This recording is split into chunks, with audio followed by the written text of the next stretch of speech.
Amis de TV ADP, bonsoir et bienvenue dans cette nouvelle émission du lundi soir pour encore un épisode de la mafia des tribunaux de commerce, c'est quoi? Alors, ce soir, mon invité, il est un petit peu, disons, il fait partie de mes connaissances que je connais déjà depuis longtemps, enfin, pas mal de temps.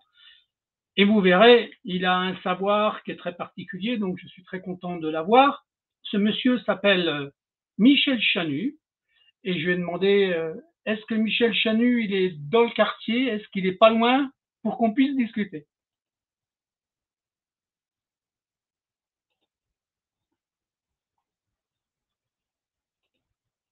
Ah, j'ai un petit souci de te... Ah non, le voilà. Donc j'ai eu un petit...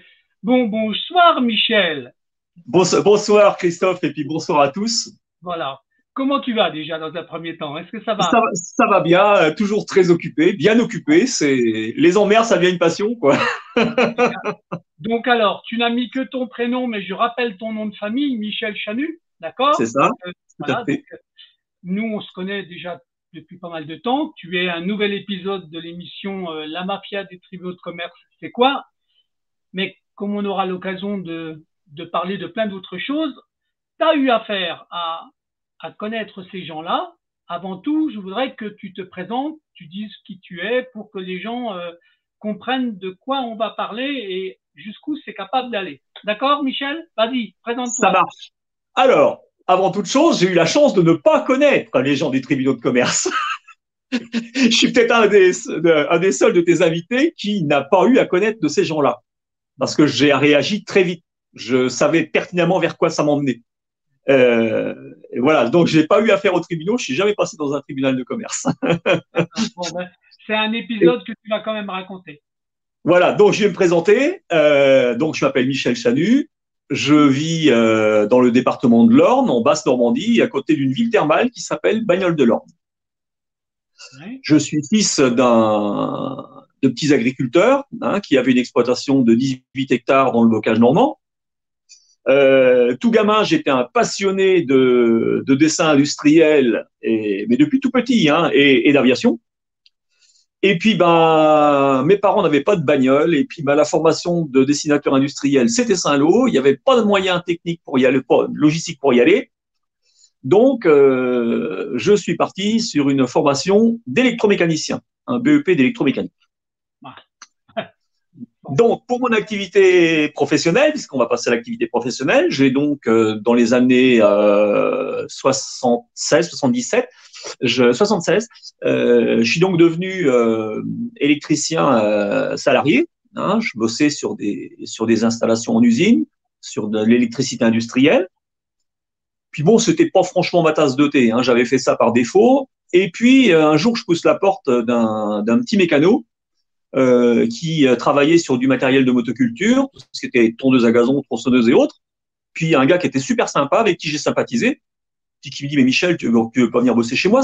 Moi, ton profil m'intéresse. Bon, alors, je me suis donc fait embaucher. Et puis, ça, c'était avant l'armée, c'était avant 78-79. Je suis donc parti à l'armée. J'ai été affecté dans un régiment semi-disciplinaire en Allemagne. Euh, j'ai fait le centre d'entraînement commando numéro 5 de Trèves. Ouais, Puis d'accord. ensuite, je suis devenu sous-officier. Et Ouais. puis, j'ai terminé mon armée en tant qu'appelé, donc moniteur de tir. Voilà. Et puis, ben, mon patron, que j'allais voir de temps en temps quand je descendais en perme, me dit, Michel, surtout, sorti de l'armée, fais pas le con. Tu reviens parce que voilà, le gars que j'ai pris pour te remplacer, il tient pas la route. Et puis, voilà, surtout, fais pas l'idiot. Dès que tu sors de l'armée, voilà, je te reprends. D'accord. Bon, c'est Donc, une très bonne nouvelle. arrive. Ouais, voilà. Mais voilà, puis j'étais bien connu des clients, j'étais bon, assez bon mécano, quoi. Et puis, bah, les gens m'appréciaient parce que quand ils reprenaient leur bécane, ça fonctionnait, quoi. Donc, C'est déjà bien. le gars, le gars qui l'avait retrouvé, ben, si tu veux, n'avait pas mes compétences de mécano. Et puis, ben, les clients l'avaient ressenti, quoi. Et puis, sorti de l'armée, mon patron, il a pas eu de bol. Il a eu son petit garçon, Yann, à 4-5 ans, qui s'est fait écraser par une voiture.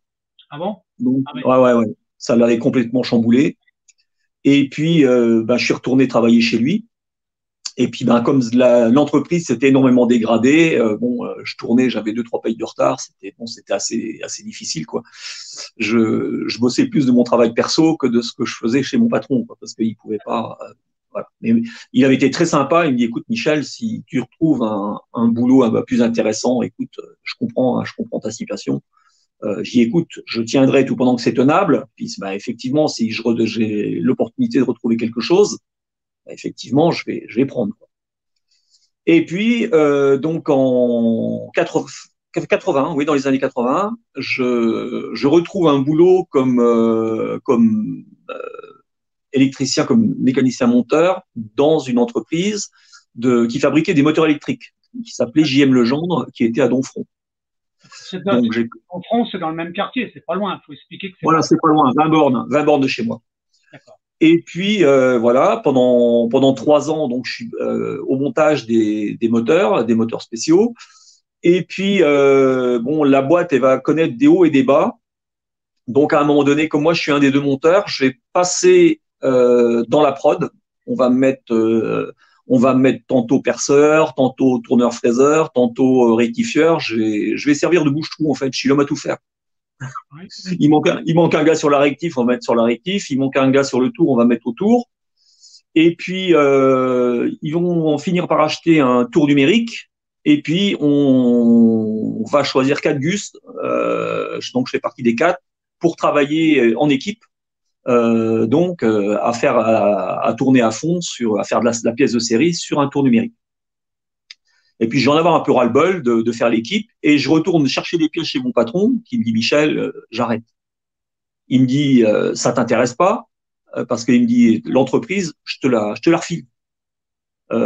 Et franchement, si tu reprends, ça va me rendre vraiment service parce que les clients vont me sauter dessus sans arrêt.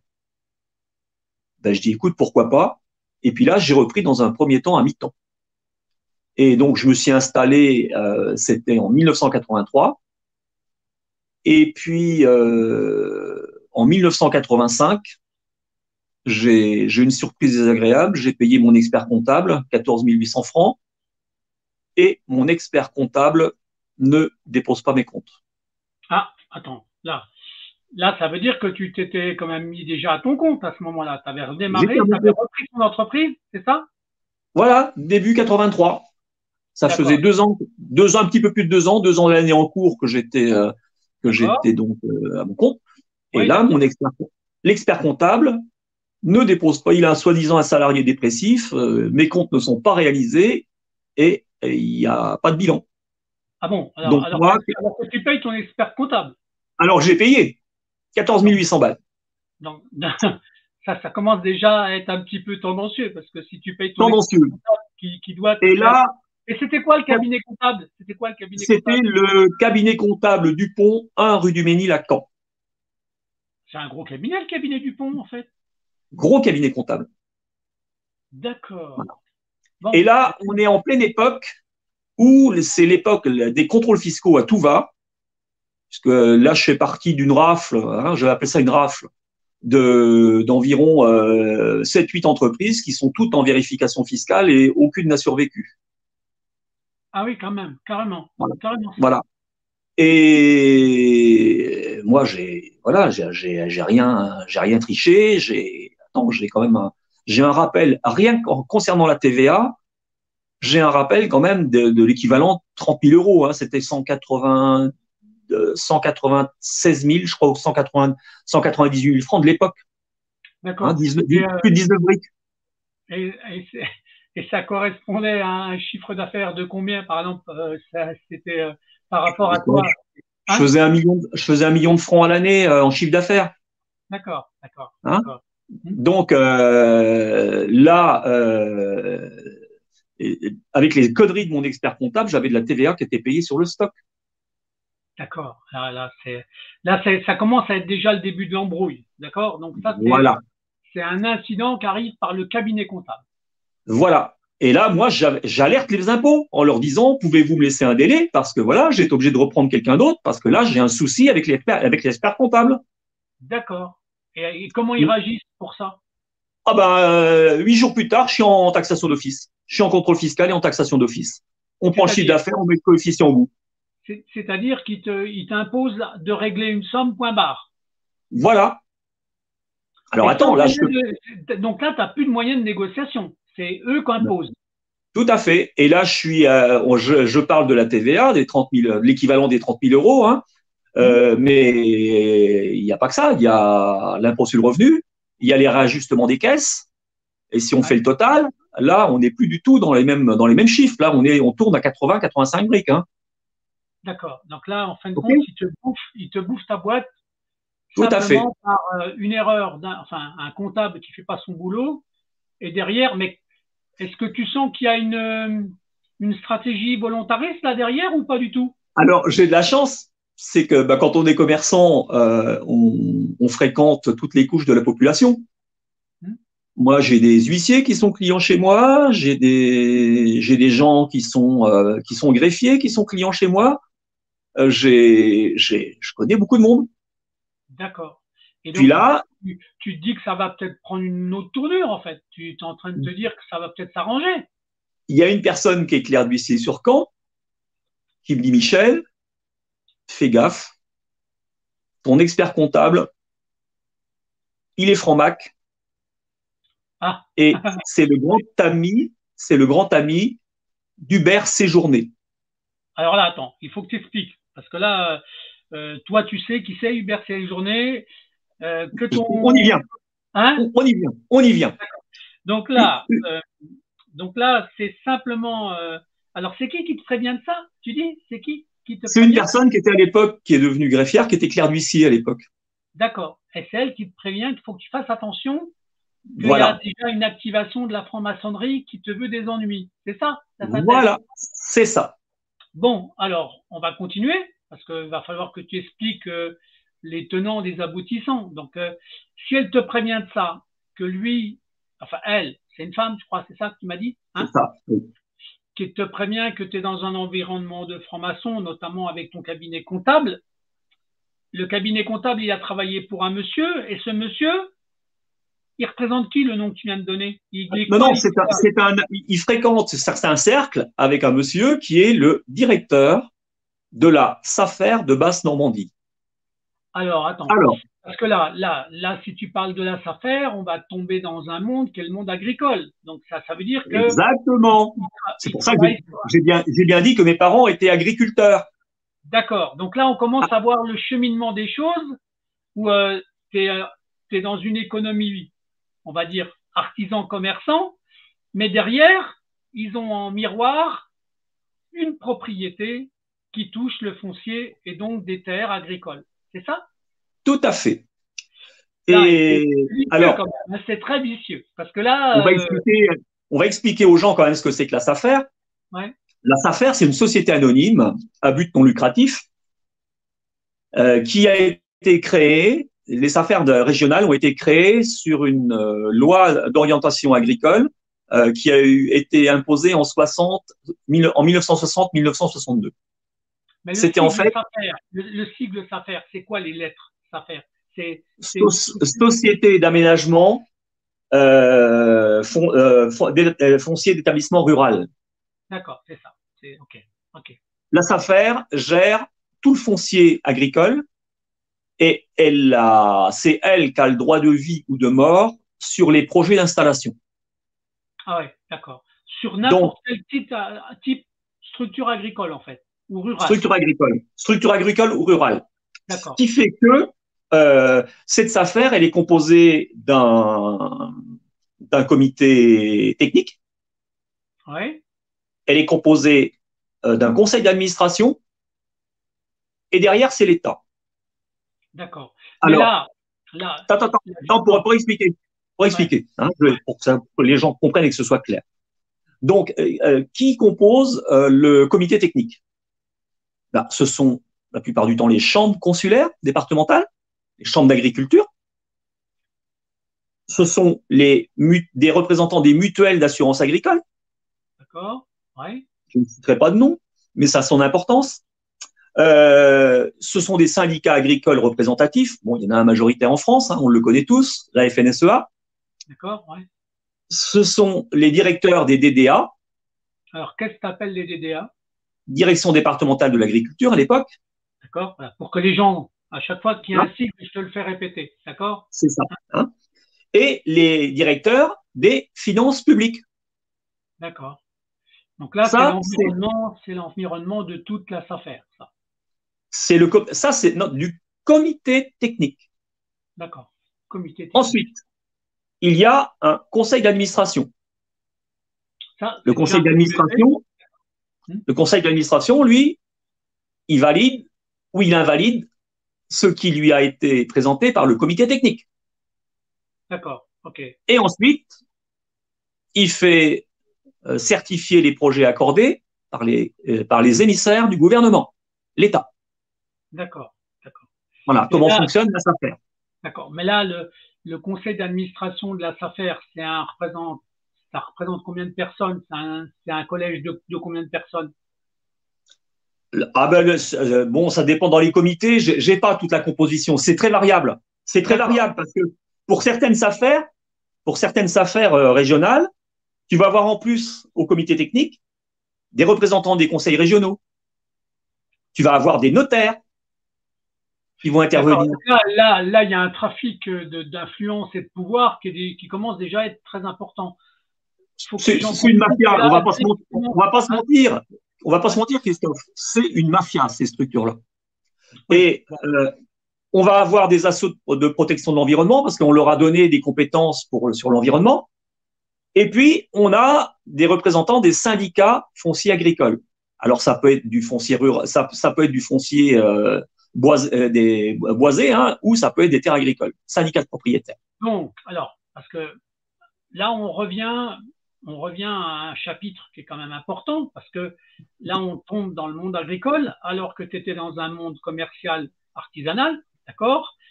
Et ton cabinet comptable, lui, quand il fait ça, il le fait intentionnellement pour t'amener dans la merde, d'accord? Oui, oui, mais attends, je vais t'expliquer. Parce que sais-tu, Christophe, Ouais. sais-tu qui est le président du conseil d'administration de la SAFER de Basse-Normandie? Bah non, tu t'avais dû me le dire dans une conversation, mais là, à Eh bien, l'antenne, je vais savoir. c'est mon voisin et c'est mon maire. Ah, ça change tout. Ça change tout. Donc là, alors la question que je fais et que je pose pour les auditeurs, est-ce que ton maire, qui est ton voisin, est un propriétaire terrien agricole? Ah, bien sûr, c'est le plus gros exploitant de la commune. Donc là, on commence à comprendre. On commence à comprendre le cheminement des choses et l'intérêt qu'il peut y avoir derrière. J'en dis Alors, pas plus. je vais donner un profil du personnage quand même, parce que c'est important quand même qu'on sache à qui on a affaire. Là, pour que les gens comprennent déjà le scénario, on commence à bien le comprendre. Hein. D'ailleurs, on voit comment ça va se passer. Vas-y. Ce cher monsieur, dans les années 70, il élève tous ses bovins parce qu'il a ce qu'on appelle des veaux de louve. C'est des veaux à l'engraissement. Et Ouais. tous les veaux de louve de la ferme de la Serrière, qui appartient à monsieur Bourbon, sont Répète picousés aux son nom. amphétamines. Répète son nom parce que c'est le nom du maire. Hein. Monsieur Pierre Bourbon. Bourbon ou Bourbon? Ah oui, il a été hyper connu dans la région. Il était au Conseil économique et social de la région Basse-Normandie. Il était à D'accord. la SAFER. Il était à la FDSEA. Il était Ouais. administrateur du Crédit Agricole. Il avait des casquettes. Il en avait entre 7 et 15. Hein. Une question bête et méchante. Il est Question à franc-maçon 100 balles. aussi? Hein? Il est, Question à 100 balles. il est franc-maçon aussi? Ouais. Oh, il fréquente le Rotary. D'accord. Bon. J'ai de Non, non, mais magnifiques faut photos du savoir après Rotary. l'alliance. Ok, d'accord. Ok. Ok. Et derrière, ce monsieur, en fait, il élève tous ses veaux aux amphétamines, c'est-à-dire que c'est les picousses clandestines, et on a des veaux qui poussent comme des champignons. Ah ouais, donc ça existe Sauf que effectivement. les veaux aux amphétamines, c'est que de l'eau, hein. C'est de la barbaque, mais c'est de la flotte. Ouais, ouais, ouais, je sais. Et la coopérative dont il est administrateur ne veut même plus lui acheter ses veaux. Ils Carrément. sont tellement pourris, ces veaux, que plus personne n'en veut.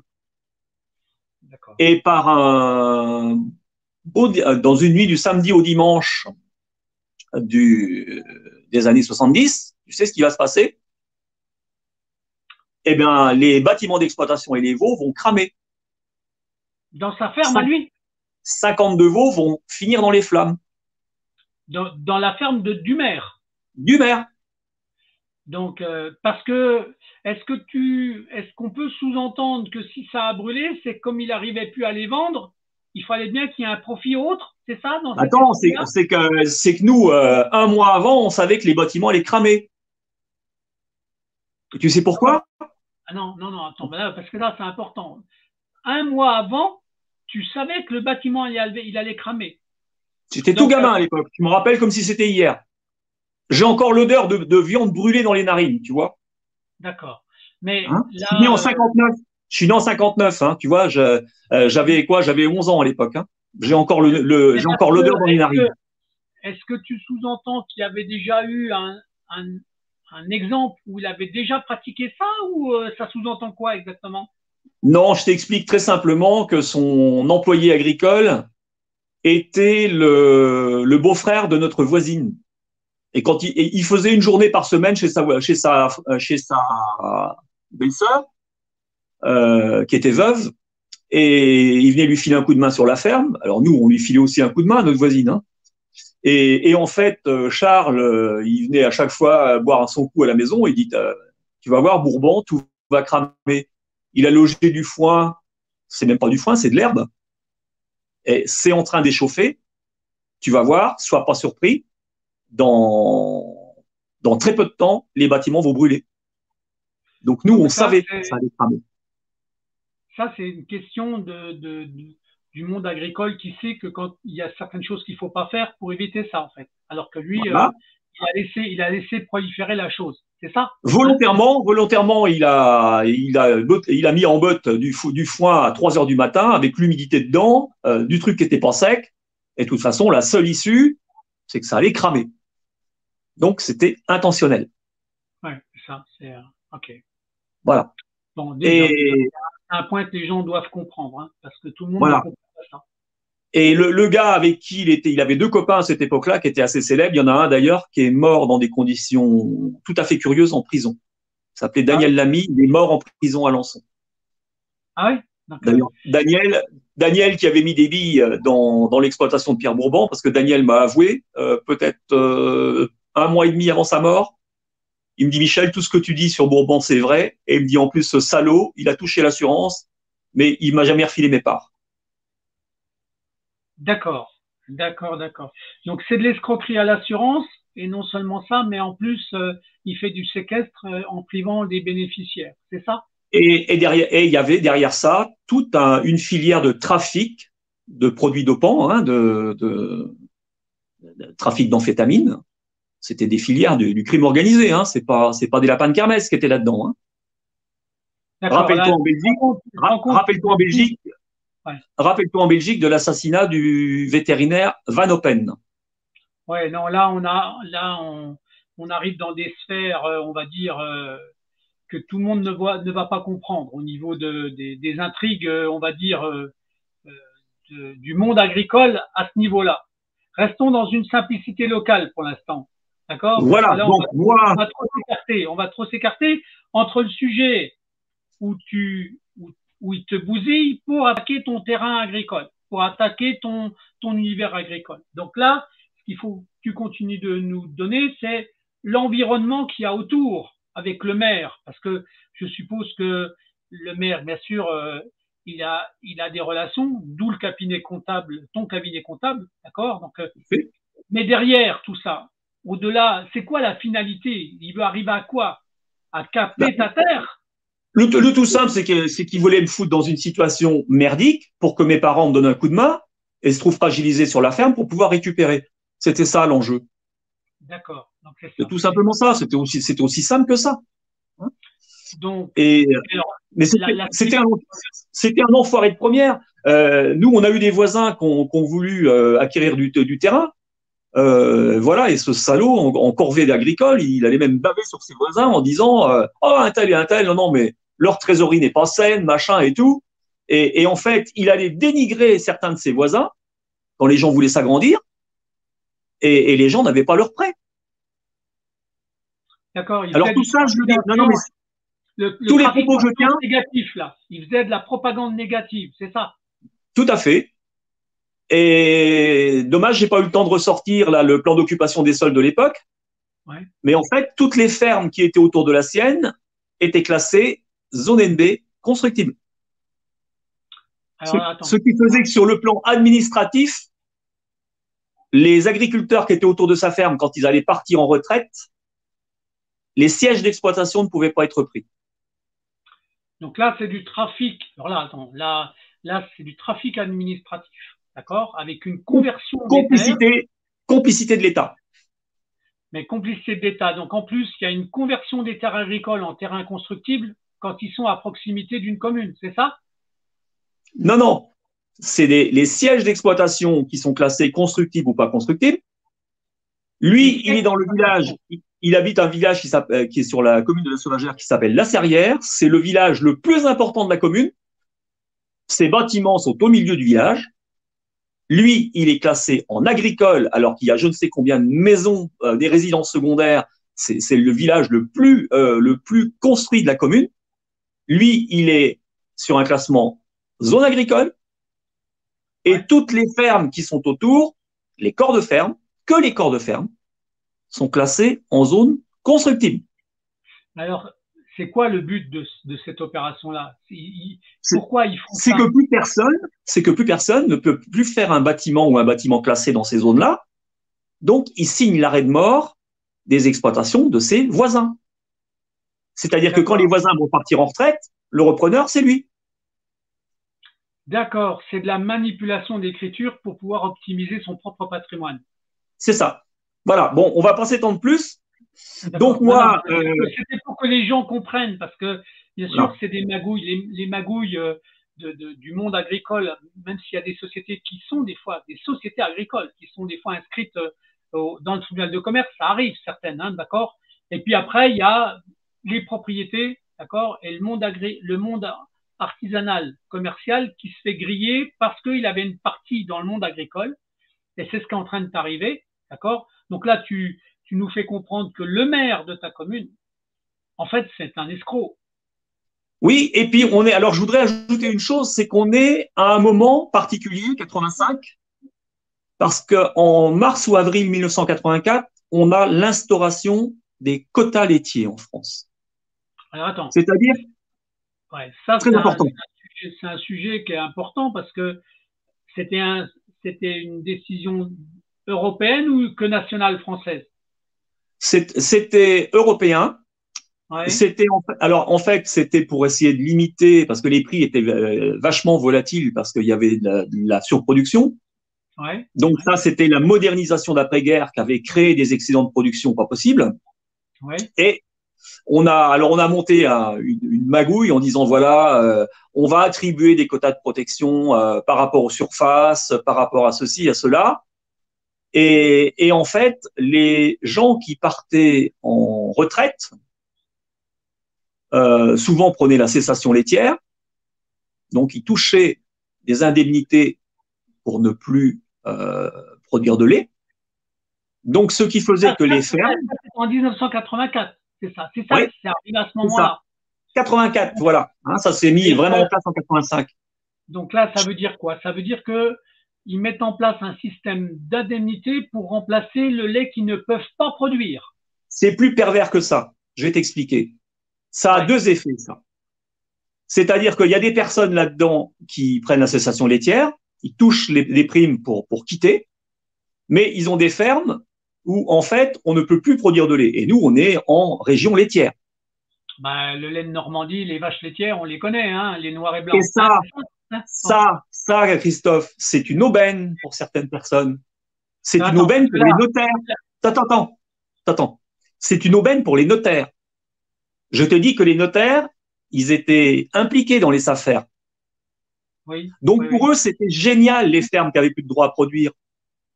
Parce qu'on les réattribuait. Que les gens comprennent. C'est-à-dire que là, tu as bien dit qu'ils ne pouvaient plus produire de lait alors que c'était la fonction primaire de la ferme. Voilà. Donc, on se retrouve avec des surfaces foncières. Ouais. On se retrouve avec des surfaces foncières qui vont échapper au domaine agricole, qui vont faire le bonheur du notariat. N'oublions pas que l'Orne, département d'Alain Lambert, c'est le président du Conseil supérieur du notariat français. Ah, ça, tu vois, tu peux le rappeler, ça, parce que ça, les gens, donc d'accord. Donc, c'était Alain Lambert, ancien secrétaire d'État au budget, oui, président du Conseil départemental de l'Orne, président du Conseil supérieur du notariat français. d'accord. Et Donc là, ces gens-là, là, tu dis qu'il y a une forme de connivence, là, déjà, hein? bien sûr, ces gens-là, c'est génial pour eux puisque ces fermes qui sont dépourvues de quotas laitiers, ils vont les renégocier, ils vont les faire renégocier à travers des affairistes qui vont venir faire de l'élevage de chevaux de course en Basse-Normandie. Alors attends, là, tu es en train de nous dire un truc qui est important, qu'on a stratégiquement, on a condamné des fermes qui étaient des fermes laitières, d'accord, pour pouvoir convertir ces fameuses fermes qui ne feront plus de lait en une nouvelle fonction qui deviendra le monde du cheval, les haras et ainsi de suite. Et le monde des jeux. Attends, il y a une étape là, parce que, oui, évidemment, parce que là, le cheval, quand tu dis le jeu, c'est les tiercés, les courses, c'est ça? C'est le PMU. Bah, nous, c'est le pays des trotteurs ici. C'est devenu le pays des trotteurs, ça l'était pas. Ça l'était pas à l'origine. D'accord. Et donc ça, Okay. c'est en. Alors là, le monde, c'est-à-dire que le monde notarié avait connaissance d'un projet qui était derrière Bien sûr. Pour installer des gens qui étaient dans le monde du cheval, d'accord? Mais la question que je me pose comme ça, que les auditeurs pourraient se poser, est-ce que les ventes des notaires étaient en plus de forme abusive ou quand même ils arrivaient à les vendre à un prix correct? C'était bien négocié. Généralement, c'était des gens plutôt fortunés qui venaient. Donc, eux, ça a fait monter le prix des terres.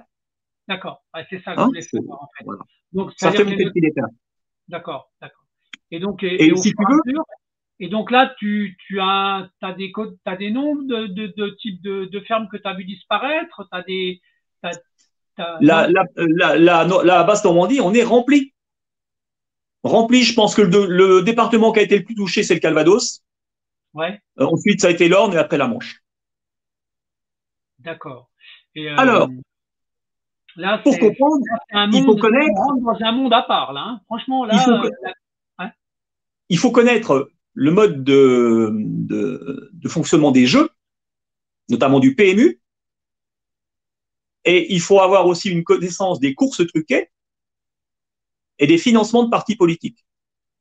oula, bah alors là, on arrive dans temps, parce que là, là, on arrive dans un schéma, bon, là, c'est plus, Je vais te citer un exemple.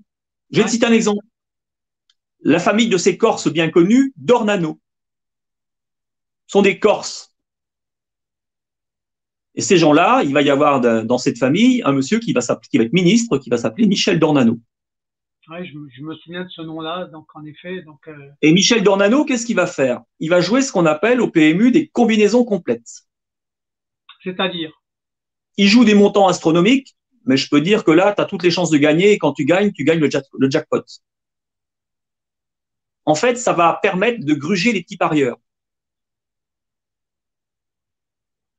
ouais. Et tout ça va repasser avec la complicité d'un monsieur bien connu, maire d'une grande ville excessivement connue sur le Calvados.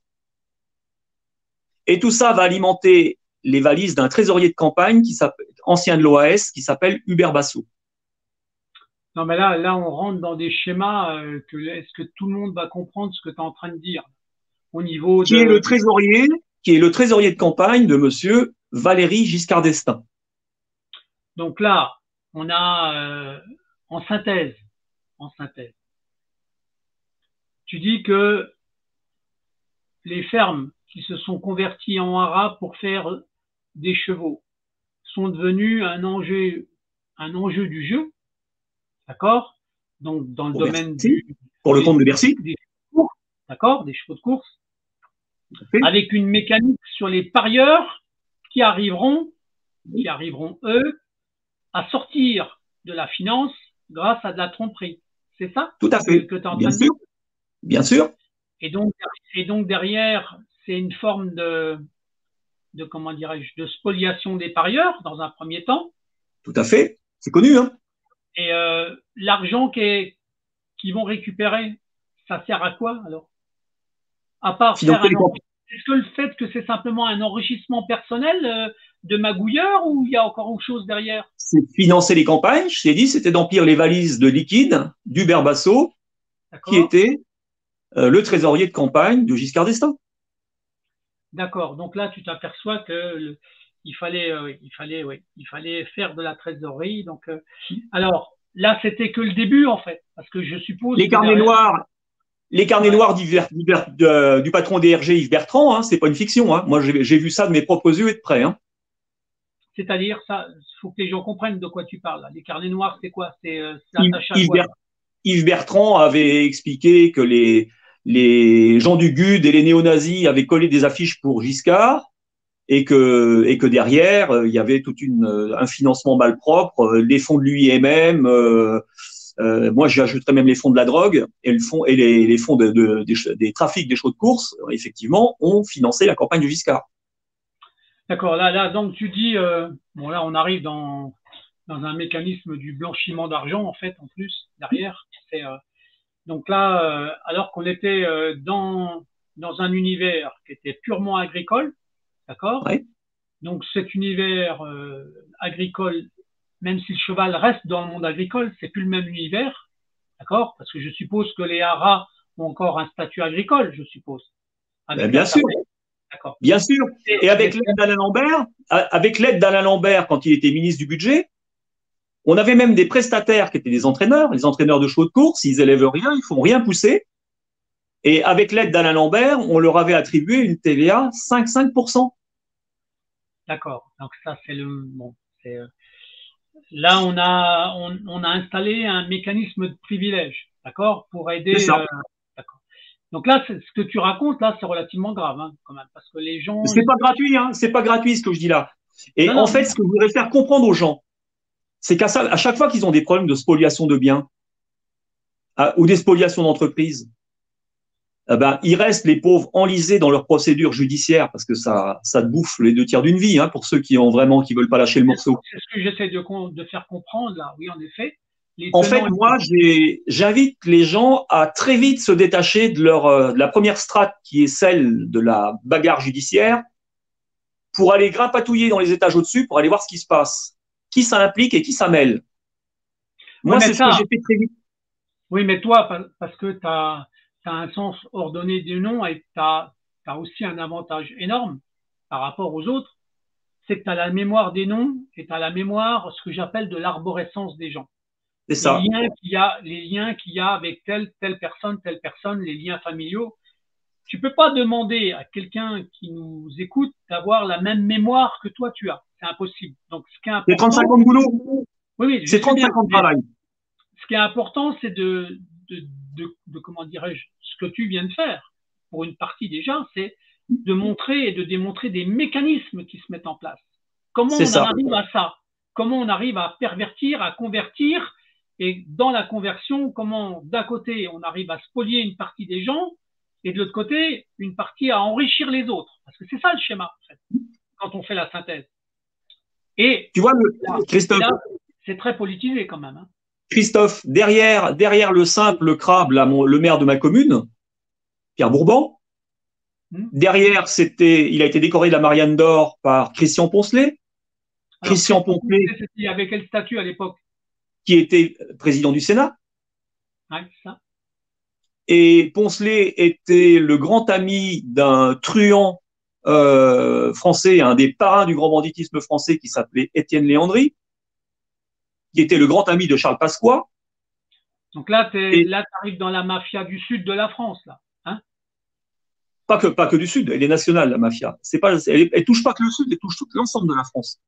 D'accord. Et en fait, Léandri, c'était ce qu'on appelait, c'était ceux qui roulaient pour les nazis à l'époque.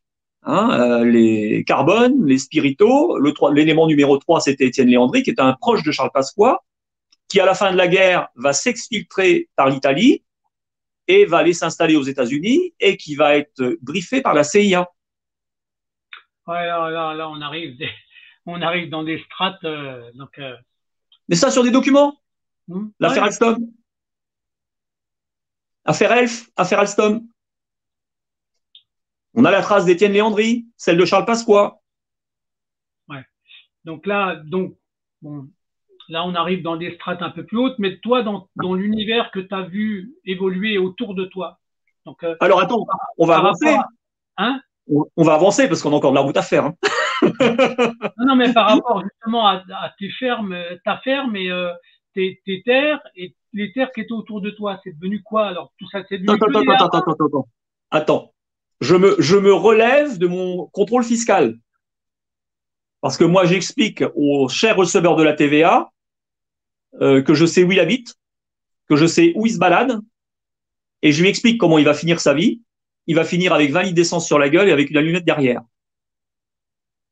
Tu lui dis ça? Oui. Et à cette époque, je sais que son chef de centre, qui s'appelait François Vivier, ce mec bouffait tous les week-ends chez un proxénète. Il y avait 5 putes à Saint-Malo, qui s'appelait René Eric, qui est encore vivant, je connais très bien René, et qui était un des trafiquants d'alcool notoires de la région du Don-Fronté. Le patron du fisc, qui, alors moi j'étais ami avec la fille du mec qui lui entraînait ses chevaux. Donc j'étais au courant des gueuletons de François Vivier, patron du fisc. Ouais. Hein, quand je dis qu'aujourd'hui le pizzo chez nous c'est le ministère des Finances publiques, je ne raconte pas de bêtises.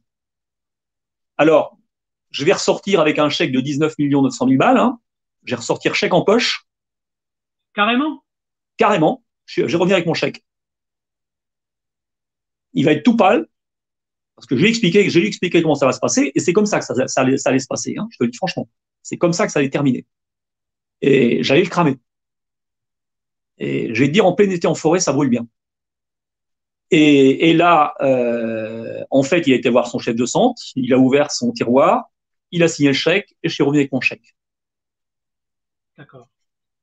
Donc, moi, il a fallu que je me relève de tout ça. Donc, j'étais aussi constructeur de petits avions. J'ai construit 2 avions en construction amateur. J'ai construit un petit avion biplace, un Potier 180. C'était au même endroit, dans la même société. Au même endroit. Et puis, mes parents avaient du terrain sur un grand axe entre Flers et La Ferté. Je dis à mon père, écoute, refile-moi, comme il y avait les opérations de remembrement dans la commune, je dis, écoute, refile-moi un coin de terrain là qu'on va perdre dans le remembrement. Toi, tu n'en as rien à foutre de perdre 2000 ou 3000 mètres, que je puisse me faire un bâtiment pour pouvoir être plus visible. Et puis, il dit, t'es con, tu bosses à plein ici. Je dis, oui, mais attends, les tronçonneuses vont s'arrêter. Moi, je veux pas me faire piéger avec ce que je me suis déjà affaibli pendant 2-3 ans à me bagarrer contre mon contrôle. Je dis, là, maintenant, faut passer une vitesse supérieure. Et mon père me dit, ouais, tu nous emmerdes, après, tu vas être obligé de prendre du personnel et tout. Je dis, bon, allez, c'est bien. Je rajoute une corde à mon arc. Je vais passer mon test d'instructeur de vol. Et puis, je vais me mettre dans l'aviation et je vais me mettre à monter des avions et des ULM de loisirs. D'accord. Donc ça, c'était dans les années 80. Oui, dans les années 90, hein, on arrivait à peu près, ça avait mis 5 ans à peu près. D'accord. Et là, je vais donc acheter et payer 5 avions et ULM. Et là, quand je vais aller, alors j'ai passé par le biais d'un importateur qui était les avions Rans à Agno, en Alsace-Lorraine. Et quand je vais aller faire l'enlèvement de mes machines, elles sont toutes emballées dans des caisses. Quand j'arrive chez moi et que je déballe, c'est des avions à reconstruire, c'est ça? Des avions en caisse, en kit. Hein. C'était des grosses caisses en bois. D'accord. Et en fait, quand j'ouvre mes caisses, je me rends compte que j'ai payé de la camelote qui n'est pas dedans. J'ai payé des moteurs qui ne sont pas dedans. J'ai des machines avec des pièces manquantes. Et là, je vais donc faire un pire commandé à mon fournisseur, qui était une société, la société Avion Rance. Je vais leur demander de compléter immédiatement les pièces manquantes des machines. D'accord. Mais quand tu avais commandé, tu avais un listing des pièces qui étaient en livraison. Tu avais tout. Voilà. Un moteur qui manque, ça se voit. Hein. Non, bien sûr, je sais. Non, mais après, tout était une question de bordereau de commande, bordereau de règlement, c'est ça, quoi. Donc, moi, je fais passer un huissier, hein, on fait le constat de tout ce qu'il y a. Et puis le mec en face, il bouge pas. Donc, je vais voir un avocat qui me dit, mais monsieur Chanu, non, mais aucun souci. Non, mais vous inquiétez pas. Ne vous inquiétez pas. On va demander la résolution de la vente. Vous avez un constat d'huissier, vous avez tout. Pas de problème. Et là, tu sais ce qu'il fait, le mec? Qui est l'huissier? Non. L'avocat? L'avocat? Non? Il assigne pas la société. Il assigne un mec qui n'est même pas le gérant de la boîte et qui est un simple salarié dans la boîte. Donc là, tu penses que l'avocat était complice de cette affaire-là? Ah ben oui, franc-maçon. Et tu peux donner son nom ou pas? Non? Monsieur Serge Desdois, avocat à Flers et à la Ferté-Massé. Donc là, il a fait ça par complicité. Donc là, il fait ce qu'on appelle, il fait une erreur. Il fait une erreur de procédure pour casser volontaire. Pour casser l'acte, en fait. Voilà. Si bien qu'au tribunal de commerce, quand l'affaire arrive, je suis obligé de le virer et de reprendre les rênes, de me défendre moi-même. Et puis de lui demander de faire une déclaration de sinistre à son assurance, ce qu'il refusera de faire. Ah, ça à ton avocat. Hein. Il a fait une faute et tu as voulu engager tes responsabilités. C'est ça. Il a rien fait. Et là, il a rien fait. J'ai même saisi le bâtonnier. Il y a eu une espèce de conciliation qui n'a jamais abouti parce que ça pesait financièrement. Hein. Ça, il y en avait pour un paquet. Hein. Ah oui, et en fait, alors qu'il aurait pu assigner au pénal, le mec. Il aurait pu assigner au pénal parce que tout ce qui était des peines supérieures à 20, tout ce qui était passible de plus de 25 000 francs de condamnation pécuniaire à l'époque était considéré délit. Donc, ne pas porter ces mentions obligatoires sur une facture ou sur des documents commerciaux, c'est délictuel. Donc, il aurait très bien pu mettre au pénal, ici à Argentan, avec une constitution de partie civile derrière, mais il a préféré mettre au tribunal de commerce. Or, le tribunal de commerce compétent, c'est celui du défendeur ou du lieu où s'est effectuée la prestation de service. Ouais.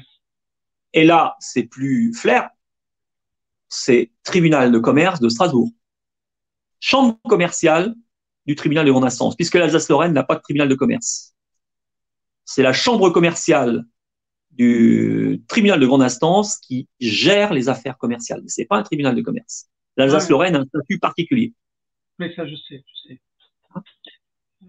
Donc j'ai encore la chance d'avoir dans mes bonnes relations, comme quoi c'est quand même bon de fréquenter les notables. J'ai un type qui est un mec génial, qui est huissier à Bagnoles, qui me dit, Michel, fais attention, fais gaffe, parce que tu es proche de Bagnoles, et l'aéroclub de Bagnoles, il se passe des choses pas claires. Il y a du trafic de pognon, de l'évasion fiscale qui se fait par avion via les Angles normandes, et il y a aussi le trafic de drogue. Donc là, ça veut dire qu'ils n'ont pas voulu que tu... En fin de compte, ils t'ont barré la route pour pas que tu commences à exploiter un terrain, un métier qui pourrait perturber leur propre stratégie. Exactement. C'est ça. Et là, en fait, il va se passer que je vais découvrir que l'aérodrome de Bagnoles, c'est la plaque tournante d'un trafic de drogue international qui mêle l'Angleterre.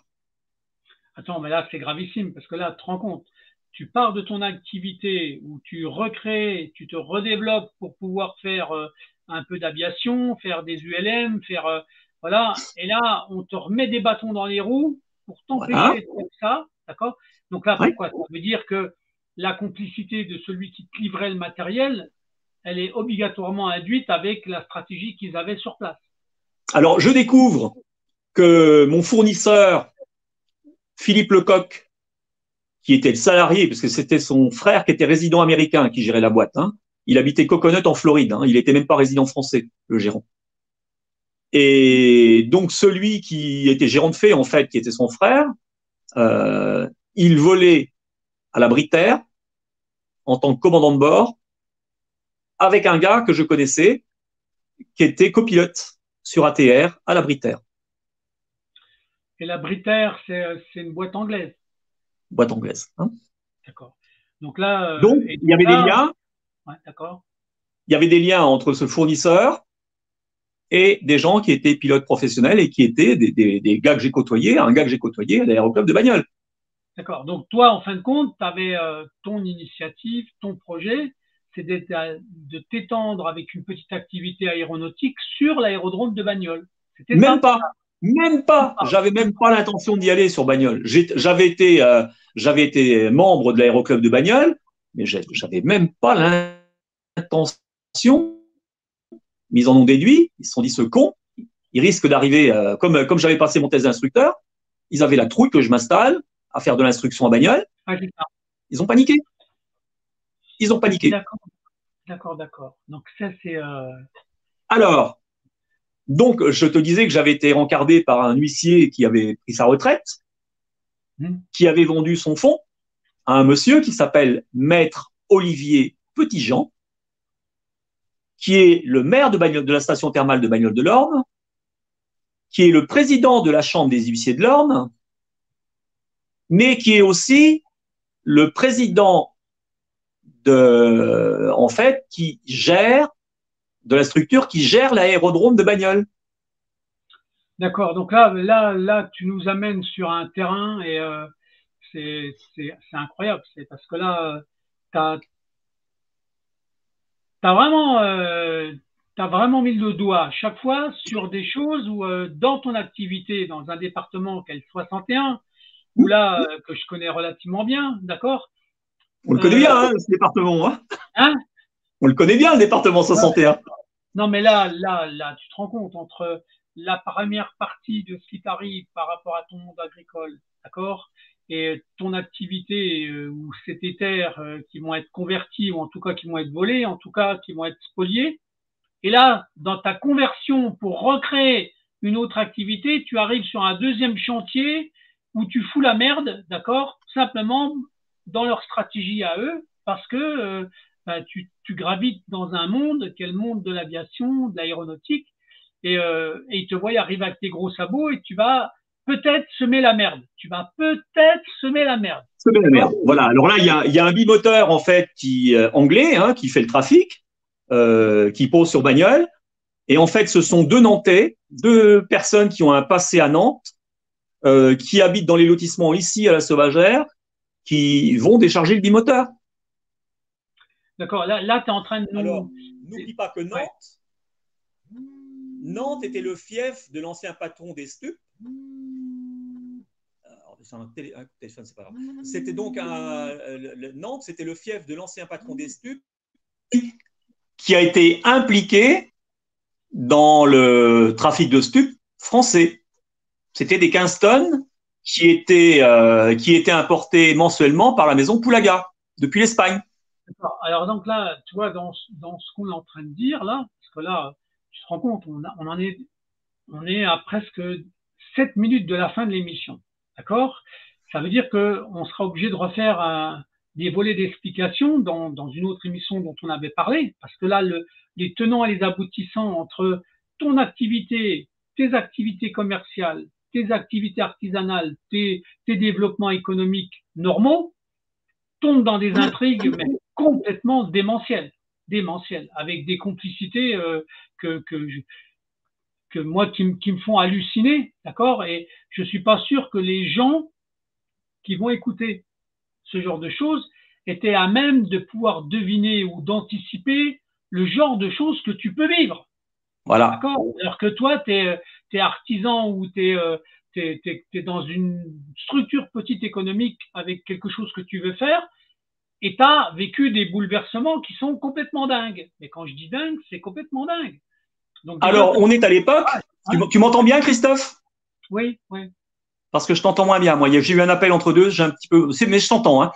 d'accord. Donc, je suis à un moment très particulier parce que va arriver dans le département comme préfet un monsieur qui s'appelle Bernard Tomasini.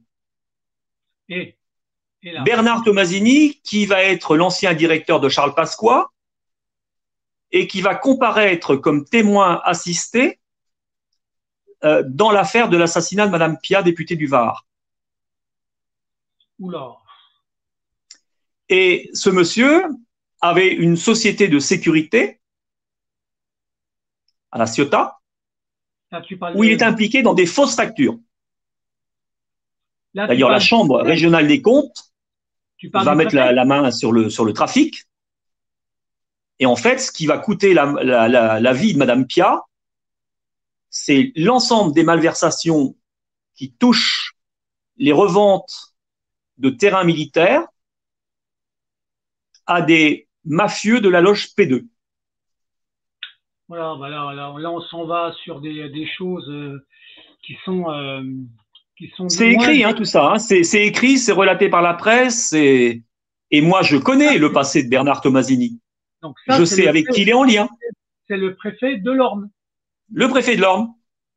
D'accord. Donc là, bon, là, ça va faire partie d'un autre volet où il faudra que tu fasses une autre émission pour parler de tout ça. Hein, parce que là, exactement. Et là, je vais avoir un troisième volet.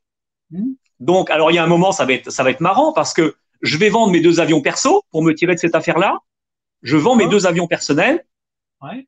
Et en fait, je vais faire un simulacre au Crédit Agricole en disant, écoutez, voilà, je vais arrêter mon activité. Mais l'année dernière, comme j'ai été fragilisé avec mon escroquerie sur les avions, voilà, j'ai souscrit une autorisation de découvert pour 12 briques chez vous. Elle se termine au mois de mai. Mais moi, j'arrête mon activité 31 décembre. C'était en quelle année ça? C'était en quelle année? 31 décembre 96. 96, d'accord. Donc, là, je dis donc aux gens du Crédit Agricole, voilà, est-ce que vous dénoncez mon autorisation de découvert? Vous en avez le droit puisque je ne serai plus commerçant. Ou est-ce que vous laissez courir? Il me dit non, monsieur Chanu, attendez, non, vous êtes client chez nous depuis quand même pas mal d'années. Non, on n'a jamais eu de problème avec vous. On vous laisse courir votre autorisation de découvert. Et là, je viens de vendre mes 2 avions et je me dis quand même, je vais tenter un coup. Je vais mettre 5000 balles en découvert pour voir. 5000 francs. Alors que j'ai une autorisation de découvert de 12 briques. Et là, tu sais ce qui arrive? Non. Je reçois dès le lendemain un courrier recommandé de la banque me demandant de revenir immédiatement créditeur où j'étais collé en interdiction bancaire. Putain, ça c'est... Donc là, j'ai un matelas et je vais donc, par pire commandé, faire une demande de rendez-vous au directeur qui s'appelait à l'époque Michel Prevet. Michel Prevet va me recevoir. Il me dit, écoutez, monsieur Chanu, vous cessez votre activité au 31 décembre. Il me dit, moi, je ne suis plus directeur du Crédit Agricole le 31 décembre de cette année. Et vous savez, je vais partir en retraite et le Crédit Agricole, je m'en tape. Il me dit, monsieur, vous voulez savoir d'où il vient le coup? Ben, n'oubliez pas qu'à la banque, on a un conseil d'administration. Et au sein du conseil d'administration, on a une personne qui ne vous aime guère, c'est votre mère. D'accord, voilà, donc ça y est. Donc là, c'était clair. Donc là, ce qui est drôle, c'est que tu finalises le débat sur un acte qui est quand même énorme. Et puisque là, maintenant, on va finaliser cet entretien. Mais ce qu'il faut qu'on fasse, c'est qu'on donne rendez-vous à nos auditeurs de TVADP, mais au lieu d'être sur le schéma de l'émission qui s'appelle La mafia des tribunaux de commerce, c'est quoi? Par rapport à tout ce que tu as encore à raconter, à dire, à compléter, tu vas rentrer dans une autre émission obligatoirement qui s'appelle Le puzzle de la vérité, où tu as déjà fait une émission déjà quand j'étais avec Malika, d'accord? Oui. Et je pense que tu as un autre épisode à raconter pour que les gens dans ce qu'ils viennent d'entendre là, ils puissent comprendre très prochainement les autres intrigues qu'il y a derrière tout ça. Il faudrait, Christophe, ce qui serait vachement bien, parce que là, j'ai les 2/3 de raconter de mon histoire. Ouais. Donc là, je vais donc payer tous mes fournisseurs, je vais anticiper mes règlements de fournisseurs. Ouais. Et tu sais ce que je vais devenir? Non. Agriculteur. Tu vas redevenir agriculteur? Je vais m'installer agriculteur, puisqu'ils veulent l'exploitation. Je vais repartir avec mes fonds propres et je vais devenir agriculteur.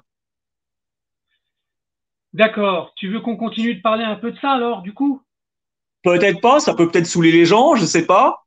Mais on peut refaire une émission, si tu veux, où je vais t'expliquer tout ce qui m'est arrivé quand je suis devenu agriculteur.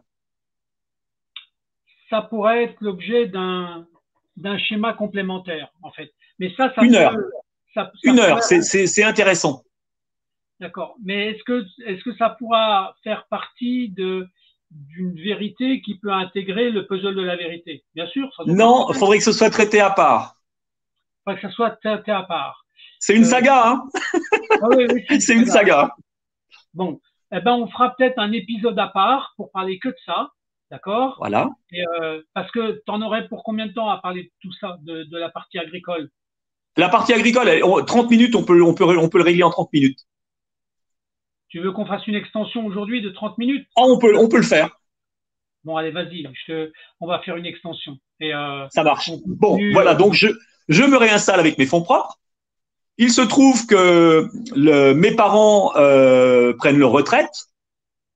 Donc, il y a une douzaine d'hectares en propriété. Et puis, il y a un exploitant qui avait repris la location de ce que mes parents avaient en location. Ouais. Et lui, il se retrouve en liquidation judiciaire. Donc, je peux réunir les surfaces qui appartiennent à mes parents, plus celles dont le gars est en liquidation judiciaire. Ouais. Et en fait, je vais louer les terres à une personne qui est en tutelle, dont le fils est marié avec la cousine de la présidente du tribunal de commerce de Flers, d'une des juges du président du tribunal de commerce de Flers. D'accord. Bon, là, c'est sympa, hein? Ouais. Je sais avec qui je vais me frotter. Et là, ça va être folklore. Pendant des années, la mutualité sociale agricole va me prélever des cotisations indues. C'est-à-dire? Je vais être en procès 10 ans. Et pour quelle Ils vont raison? être condamnés pour prélèvement de cotisations abusives, mais mon préjudice ne sera jamais payé. D'accord. C'est pas tout. Je vais avoir des dégradations, je vais avoir des vols. On va venir me voler des sapins de Noël que j'avais sur une parcelle. Les sapins de Noël, ils vont être recelés par le comité des fêtes de ma commune pour décorer le bourg. Donc, sur TF1, je vais voir Jean-Pierre Pernaut, un si joli petit village, avec des jolis sapins décorés. Les sapins, c'est des sapins qui ont été volés chez moi. Ouais, putain. Et tout est couvert par la gendarmerie. Et là, j'ai la particularité d'être situé, l'exploitation, elle est située en 2 massifs forestiers. Le massif domanial des Andennes, une forêt qui fait environ 7000 hectares, et ce qu'on appelle la forêt du Mondaire, des bois, hein, c'est important, qui sont une forêt privée. Et là, on va faire joujou avec des chiens de meute.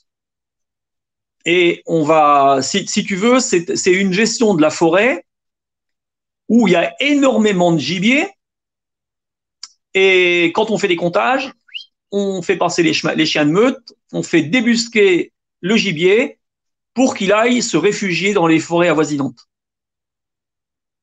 De manière à ce qu'il y ait un plan de chasse complètement off. Alors, je te dis pas, quand tu viens de semer tes cultures, et puis il y a le rodéo avec les clébards, je te dis pas l'état de tes cultures. Déjà au SMI, tu as de la casse. En fin de compte, t'es dans une zone, t'es hyper mal placé, en fait. C'est ton positionnement. Tout le monde est. Tu vois, tu disais l'autre fois que c'était bien gentil, les petites réunions de sympas, tu sais, là, des collègues de Bouchon de Liège pour les Rotary et tout. Tu ne peux pas t'imaginer, Christophe. C'est dans ces ramassis de vauriens de campagne qu'il y a les plus grosses affaires. C'est là où il y a le plus de casse. J'en avais parlé d'ailleurs avec François Colcombé, qui était le président de la commission d'enquête sur les tribunaux de commerce. Hein, à l'époque, on avait fondé la CNET avec Didier Loisel et puis Colcombé. Et Colcombé le reconnaissait. Il me dit, mais Michel, t'as raison. C'est dans ces trucs de trous du cul, là, de campagne, c'est là où il y a la plus grosse casse. Mais c'est là où les affaires sont le moins visibles, parce que ça touche des gens qui n'ont pas les moyens de se défendre. Donc les gens, ils sont ramés ruinés, mais bon, ça fait pas de vague parce que les personnes n'ont pas ni la niaque, ni les moyens pour s'opposer à ça. Ah oui, c'est ça. Mais c'est là où il y a le plus de casse de fête. Alors, naturellement, mes dégâts de gibier, puisque c'est les fédérations de chasse qui payent, et c'est l'Office national de la chasse qui gère les indemnisations de gré à gré, amiables, des dégâts de gibier. Et moi, ça va être très génial chez moi. Ça va tout simplement l'office, hein, c'était la fédération à cette époque-là qui gérait pour le compte de l'office. Et on va porter mon refus d'indemnité. Je suis pas d'accord avec l'indemnisation. Oui. Et je ne serai pas indemnisé de mes dégâts. Mais j'ai 5 hectares de culture bousillée. Moi, j'ai foutu de l'engrais, j'ai les semis, j'ai le boulot. Mais la récolte, j'ai dans le cul. Et tout simplement, le président de la fédération des chasseurs de l'Orne, hein, qui s'appelait monsieur Alain Stamenoff, c'était tout simplement le monsieur qui fournissait les amphétamines de monsieur Pierre Bourban. D'accord. Bon, voilà, donc il y avait un lien qui était tout fait. Voilà. Et aujourd'hui, le président de la fédération des chasseurs de l'Orne, c'est le président du conseil départemental. Voilà, tout est lié. Donc, la première année, ils vont me baiser sur 5 hectares de dégâts. Donc, je paye des cotisations sociales que je ne dois pas payer, mais de l'autre côté, j'ai les dégâts. J'ai pas de récolte. Donc, je vais, la seconde année, refaire des cultures, mais en dérobé. C'est-à-dire que je vais faire une orge d'hiver qui se récolte très, très tôt, cover crop, et ensuite, je vais semer du blé noir. Et le blé noir, lui, il lève en 3 mois. Et là, je ne vais pas aller dans la procédure de gré à gré, je vais aller sur une procédure judiciaire. Donc, je vais assigner l'Office national de la chasse directement au tribunal. D'accord. Ça va durer 5 ans. Ils vont être condamnés en première instance, ils vont être recondamnés en appel, mais derrière, je vais être obligé de prouver au tribunal les méthodes de chasse. Et j'explique au tribunal que la parité des cervidés, la parité mâle-femelle, ça devrait être 50-50, mais qu'en forêt domaniale des Andennes, on a 5 fois plus de biches que de cerfs. Donc, c'est quoi le but? C'est quoi la finalité de ça? C'est la biche qui fait le daguet.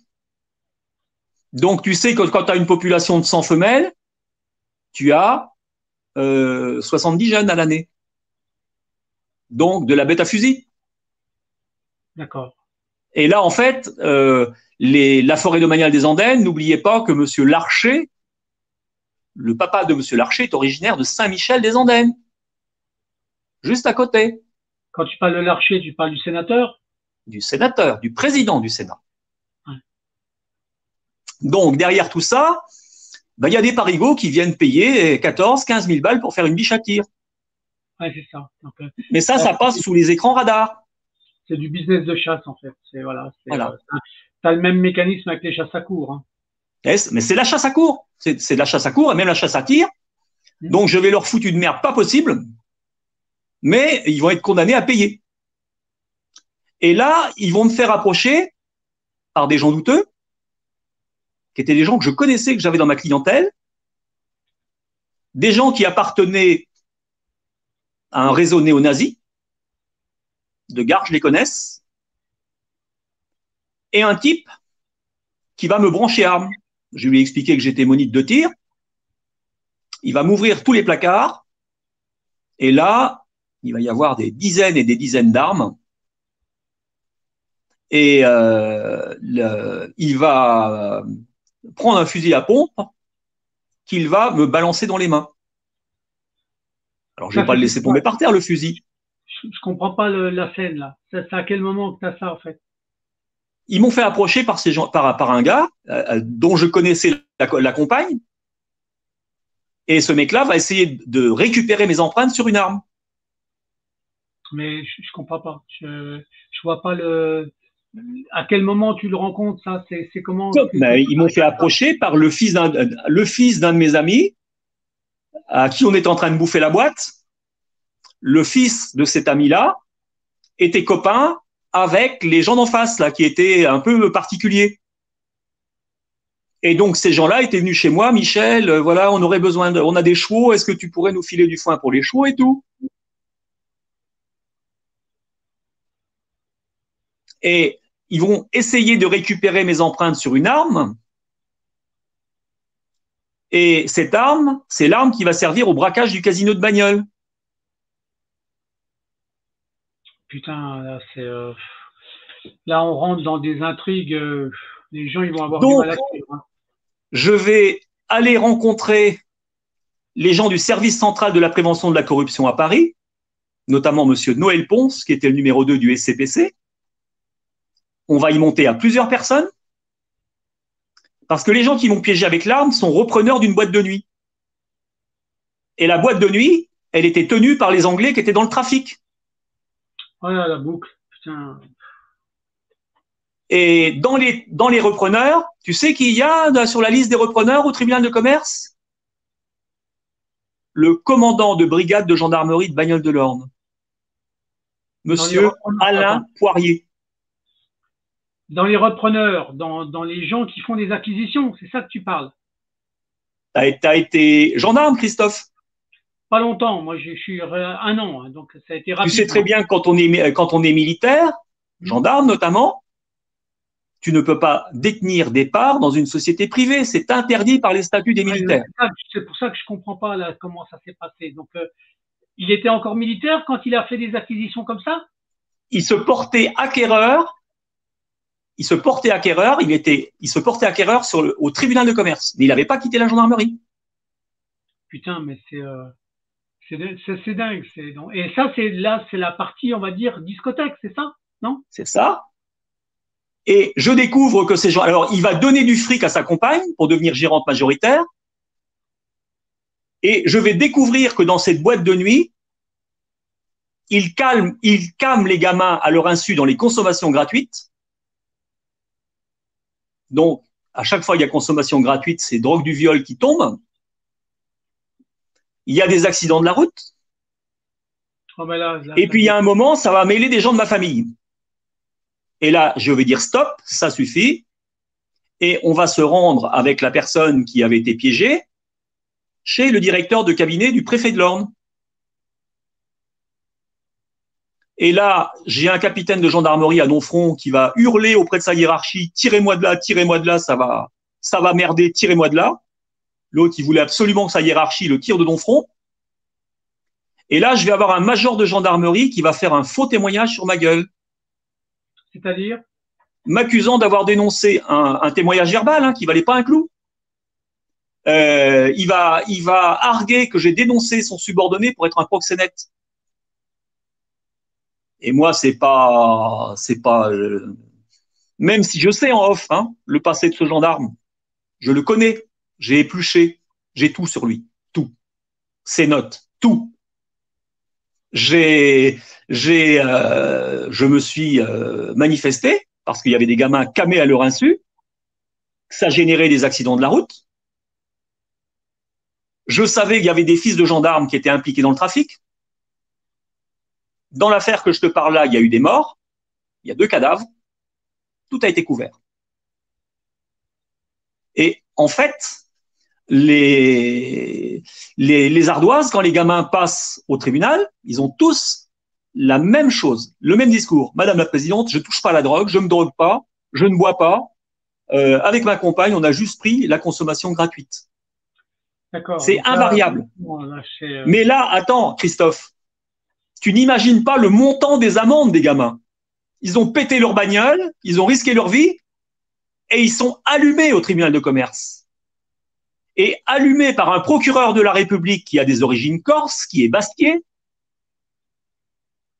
et procureur que tu vas connaître, puisqu'ils vont le muter dans un premier temps à QC, à côté de Vichy, il s'appelle monsieur Raphaël Sanesi de Gentil. Raphaël Sanesi de Gentil. Et quand ils vont le remettre en poste à Laval, sa fille va être impliquée avec les plus gros dealers des quartiers nord de Laval, les frères Briouat. Ouais, tu te rappelles de ça?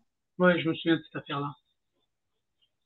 Donc, la moralité du trafic de drogue, les flics importent, la gendarmerie est aussi impliquée, ils camment et ils raquettent. Et derrière ça, c'est comme les spoliations de propriété, c'est comme les contrôles fiscaux, c'est tout simplement un racket sur les parents et sur les gamins. Bon, bah, t'as fait Grand un, profiteur, ministère des finances publiques. bon, bah, t'as fait une extension, avec un point d'orgue qui est quand même relativement, on va dire, Et dans mon activité d'agriculteur, je vais me ouais. retrouver avec des parents, mon père qui va décéder, ma mère qui va se retrouver handicapée pendant 10 ans, pendant 7 ans, malgré 3 interventions parlementaires, elle n'obtiendra pas sa pension de réversion de son mari défunt. Elle va se retrouver en fauteuil roulant à 500 et quelques balles de 580 € de retraite, handicapée. Moi, je vais me retrouver à m'en occuper à temps complet, donc sans rentrée d'argent. Et je vais me retrouver avec une ardoise de 30 000 € de cotisation sociale, soi-disant impayée. Et Ah, on va essayer de me faire passer en redressement amiable auprès du tribunal de grande instance, puisque en matière agricole, c'est le tribunal de grande instance qui gère.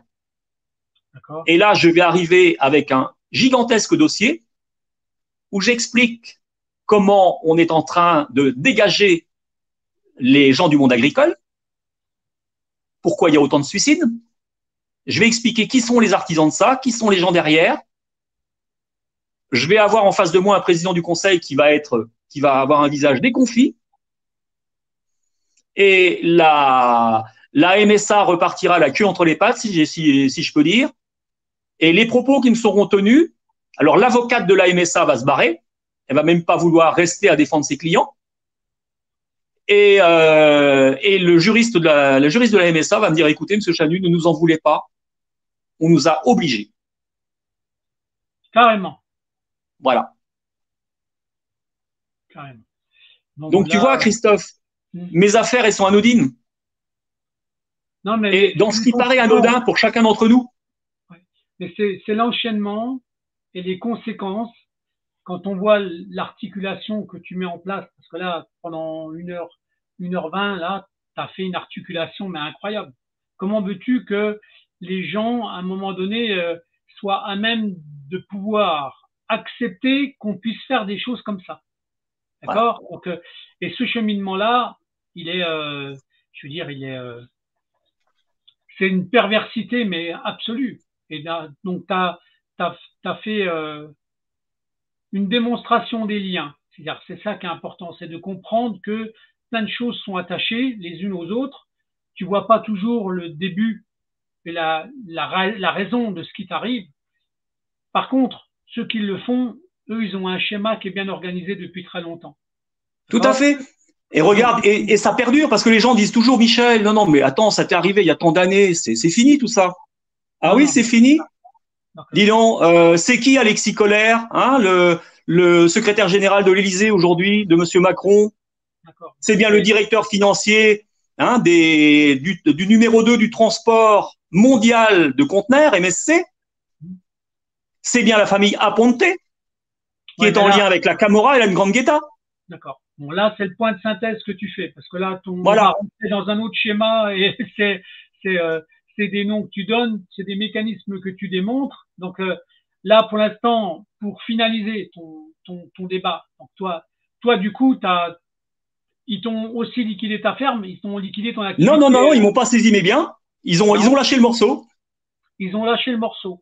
Donc là, voilà. Donc c'est 40 ans de vie poubelle. Pour garder quoi? Pour garder une baraque, une bicoque et 10 hectares. D'accord. Mais là, ils te foutent la paix maintenant? Ils te touchent plus? Ah bah maintenant, ils me foutent la paix. Ben, tu sais, avec tous les documents que j'ai, ils ont plutôt intérêt à me la foutre, la paix. C'est le conseil que je leur donne. D'accord. Donc, du coup, tu as fait un cheminement en nous expliquant de A à Z plein de choses, plein d'enchaînements, plein de conséquences qui touchent un monde, mais terrible, d'accord, en ayant eu on va dire, une philosophie de la petite entreprise, d'accord? Mais tu étais mal placé au mauvais endroit, avec un environnement qui ne t'aimait pas du tout, d'accord? Parce que tu étais un trublion. Ils avaient dû découvrir que tu étais déjà un trublion depuis longtemps et que tu étais, entre guillemets, un fou la merde dans leur réseau. Je D'accord? me suis même posé à une époque, je me suis même posé la question s'ils voulaient pas me foutre dans la merde à cause de mes compétences, celles de pilote et celles du passé que j'avais à l'armée. C'est Je me suis possible. posé la question, hein. Moi-même, je me la suis, je suis quelqu'un de, tu sais, de rationnel, je me la suis Ouais. posée. Je me dis, est-ce que c'est pas pour ça qu'ils sont venus me casser les burnes? Des fois, il peut y avoir aussi ce lien-là. En tout cas, ça peut être un facteur additif, on va dire. Hein, d'accord? Voilà. Mais en tout état de cause, Michel, on aura, on aura là, dans cette vidéo-là, un ensemble de choses, d'accord? Donc, qui nous empêchera pas de refaire une autre émission dans un autre domaine, d'accord? Mais là, on va faire un point d'orgue. On va faire un point d'orgue, d'accord? Ce qui serait sympa un jour, je te le propose, hein, Hein, d'accord? ce serait de refaire une émission avec Marc Fievé, l'aviseur des douanes, ou avec Gérard Fauré, parce qu'on partage beaucoup avec Gérard et Marc. D'accord. Bon, ben écoute, ça fera partie plutôt du schéma des émissions, le puzzle de la Le vérité, puzzle de la vérité. et Exactement. on en parle très bientôt. Et tu sais quoi? Ah, hein? Ah, le mensonge prend toujours l'ascenseur, la vérité l'escalier. Oui, je sais, je suis au courant, mais elle finit toujours par arriver. C'est ce qu'on dit à la Finit fin. toujours par D'accord? arriver, hein. Bon, 15 ans, 20 bon, ans, 30 ans après, mais elle arrive, hein. d'accord. En tout cas, Michel, pour ce soir, l'émission, on va mettre un terme, d'accord? On va saluer nos auditeurs en les remerciant de reprendre connaissance de cette future émission-là, d'accord? Parce que là, ils ont plein de choses à écouter, à comprendre, en voir les tenants et les aboutissants. Et tu leur dis, tu leur dis à bientôt, tu leur dis revenez nous voir bientôt, c'est ça? Bon courage, ne lâchez jamais, ne lâchez pas, ne D'accord? vous bouffez pas la santé, ne lâchez pas, restez objectif dans vos affaires, objectif. Et puis, ne vous bouffez pas avec les procédures judiciaires. Généralement, c'est quasiment sans issue. Il faut essayer de limiter la casse. D'accord? Mais vous avez toujours l'impression que vos affaires, c'est des affaires banales. Mais derrière, vous avez des intervenants et des gens qui ne sont pas des gens banals. Mais ça, vous n'y avez pas accès. Ça D'accord. demande des années pour découvrir ça. Bon, en Voilà. tout cas, donc pour ce soir, c'est très bien. Cette émission-là, elle aura un impact. On la diffusera très bien. Donc en direct, mais en plus, elle va être, à mon avis, partagée par beaucoup de gens. Michel, je te Eh ben, écoute, remercie merci Christophe. et je Et te puis, dis ben, bonsoir à tous, hein. Non, mais c'est franchement, c'est un plaisir, hein, d'accord. de Et partager. on se dit à bientôt pour un autre épisode qu'on racontera très très bientôt. D'accord, Michel? OK? Ça marche. Je Salut te Christophe, salut remercie. à tous. À bientôt.